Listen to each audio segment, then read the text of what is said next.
In terms of cryptocurrencies generally, I can say almost with certainty that they will come to a bad ending. It's ingenious and blockchain is important, but Bitcoin has no unique value at all. It doesn't produce anything. You can stare at it all day and no little Bitcoins come out or anything like that. It's a delusion, basically. If I could buy long-term puts, if I could buy a 5-year put on every one of the cryptocurrencies, I'd be glad to do it, but I would never short it. Warren Buffett is the greatest investor of all time. Today, we will hear his opinion on Bitcoin. This video is a must-watch all the way through, regardless of your attitude to cryptocurrencies. As Charlie Munger says, if you disagree with somebody, you want to be able to state their case better than they can. And at that point, you've earned the right to disagree with them.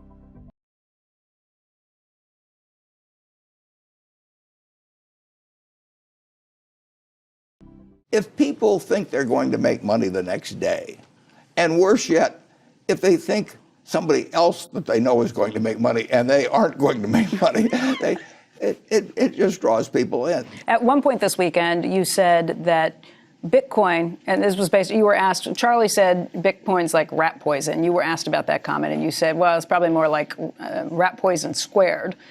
Charlie went on in the meeting to then basically call Bitcoin turds.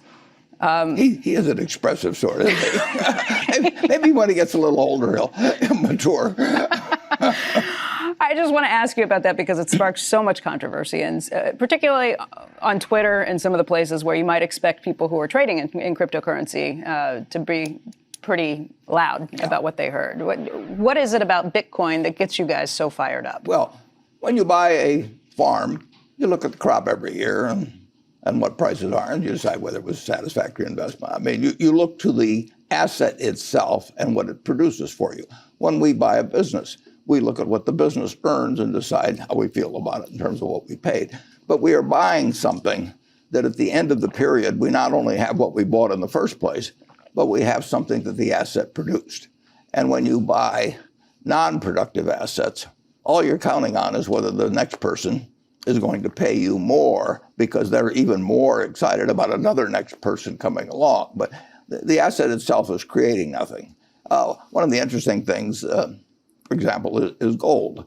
If you go back to the time of Christ and you look at how many hours of labor you had to give up in order to buy an ounce of gold, and you take it forward to now, you'll find the compound rate maybe 1/10 or 2/10 of 1%. And then you have to insure it during that time and make sure somebody doesn't steal it from you and everything. But it doesn't produce anything. And productive assets, you can pay too much for a productive asset. But I bought a farm in the 1980s, and every year look at how much it produced the way of soybeans and corn. And at the end of that period, I've still got the farm, and I've gotten some significant income off of it. Apartment house, operating business. But if you and I buy various cryptocurrencies, they're not going to multiply. They're not going to be a bunch of rabbits sitting there in front of us. They're just going to sit there. And I got to hope next time you get more excited after I bought it from you, and then maybe I'll get more excited and buy it from you. And actually, we could sit in the house by ourselves, and we could keep running up the price between the two of us. But at the end of the time, there's one Bitcoin sitting there, and now we got to find somebody else, and they come to an end. I mean, those. That's a greater fool theory. That's what you're saying. Well, yeah, it's buying something because you expect the pool of people who want to buy it because they want to sell it to somebody else will grow, and it's wonderful because it does create a rising price, does create more buyers, and people think I've got to get in on this, and it's better if they don't understand it. That's the other thing about non-productive. If you don't understand it, you get much more excited than if you understand it. I mean, if you buy a bond that says it's going to pay you 4% a year, you're not going to get any pleasant surprises. It's just going to pay you 4% a year. But if you can have anything you want to imagine. If you just look at something and say that's magic, you can do it with shark's teeth or seashells or anything. And they did it with tulips in the 17th century in Amsterdam, and they'll do it again. I mean, people, they like to speculate, they like to gamble, and if you can get something, particularly if you have something half plausible going on, if you had bought gold in 1942 and you say, we might lose the war and we might have to run off to some other country, and so let's put our assets in gold, you would have less than a penny for every dollar you got from owning stocks. Less than a penny. Now, if somebody calls that a store of value, I mean, I think they're delusionary. Okay. Andrew has a question, too. Andrew. Hey, Warren, related to this issue of Bitcoin, you saw that Goldman Sachs just last week announced that they were going to create effectively a trading operation around cryptocurrencies and Bitcoin in particular. You've been an investor in Goldman. What do you think of their decision to do that? Well, they probably think that lots of people are going to get very excited about, well, and maybe already are, but they think there's money to be made trading them. I don't think they're expressing an opinion on the ultimate value. I would be very surprised if the top partners of Goldman are selling their Goldman stock and putting it into Bitcoin. But I want to cover this subject now because my friend Charlie will come on at 8 o'clock and he'll tell him what he will say. Well, that's my whole entire point. I do want to ask Charlie about it because I think when he talked about the turds, he was referring to this. He said, if you're trading this, it's like watching other people trading turds and deciding you want to get a piece of that. Well, you're not going to get me to comment on that. Hopefully Charlie's not awake and not watching right now. Well, the truth is people do trade on very crazy things over time. Imagine people selling their homes to buy a tulip in Amsterdam. I could whisper something on this program, and kind of the more sillier it was, the more it might react, because there's no quantitative limits. If you buy a stock, you say, well, I'll buy it at 15 times earnings, but I won't buy it at 20 times earnings. But when you get into something that doesn't produce anything, there's no checkpoints. There's nothing to reference it to. It's gone up, so it'll keep going. Well, those who know me well are just waving the red flag of the bull. Of course, I hate the Bitcoin success.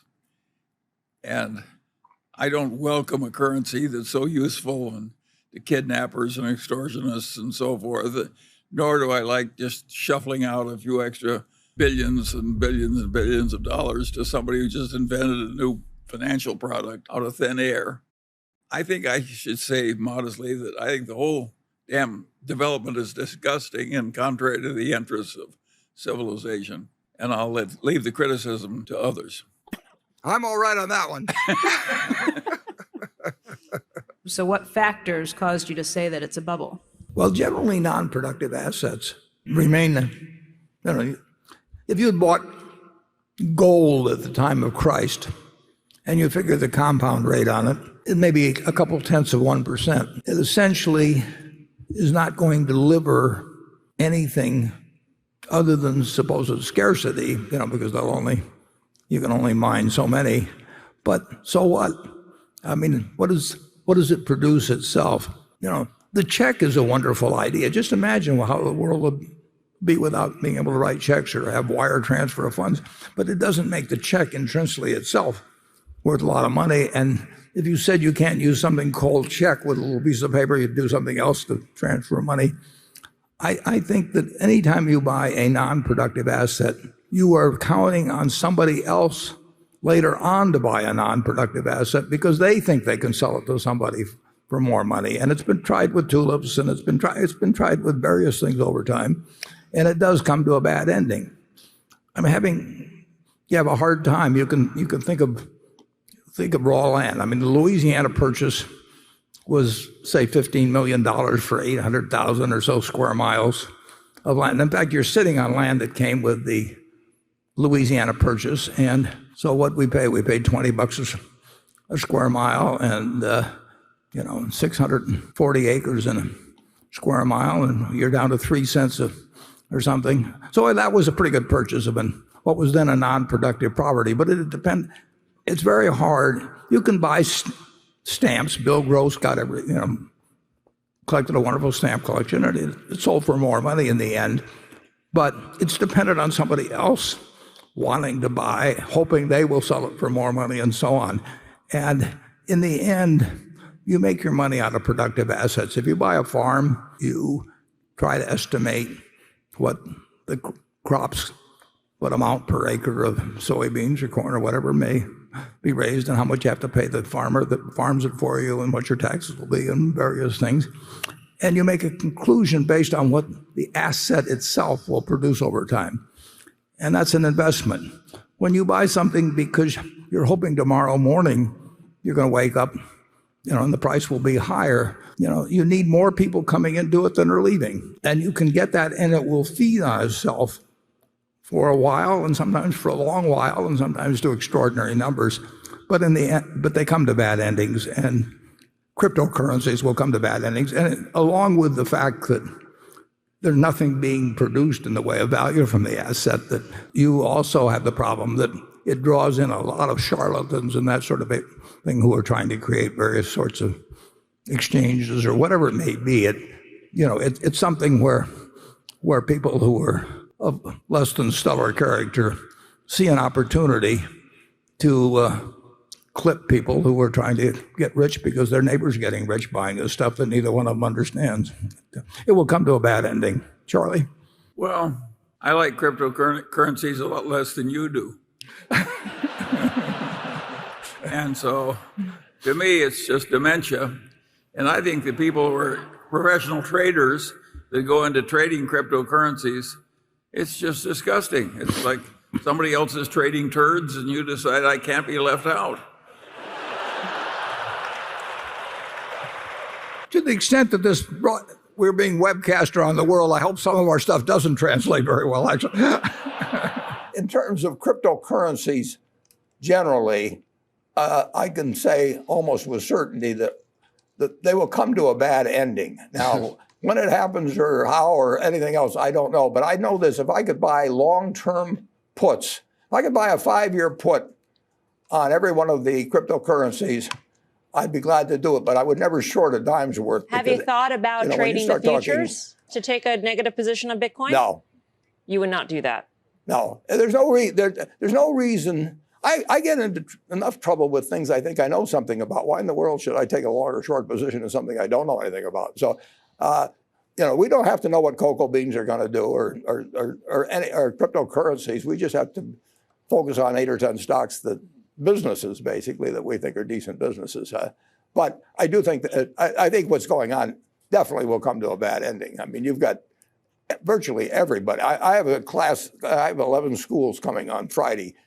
The questions will be on Bitcoin, and I won't know the answers. Although when we sat down, Warren, you did say, I should have announced that we were getting involved in Bitcoin this morning. Well, that is true. I mean, if that would be much more interesting to the audience that we were going to issue a whole series of cryptocurrencies tomorrow. But we aren't, believe me. And we don't own any. We're not short any. We'll never have a position in them. Lucas writes in, he said, did Justin Sun change your mind on cryptocurrencies? For anybody who doesn't know, Justin Sun bought the dinner or the lunch that you just had from the last Glide Foundation fundraiser. He is actively involved in Bitcoin.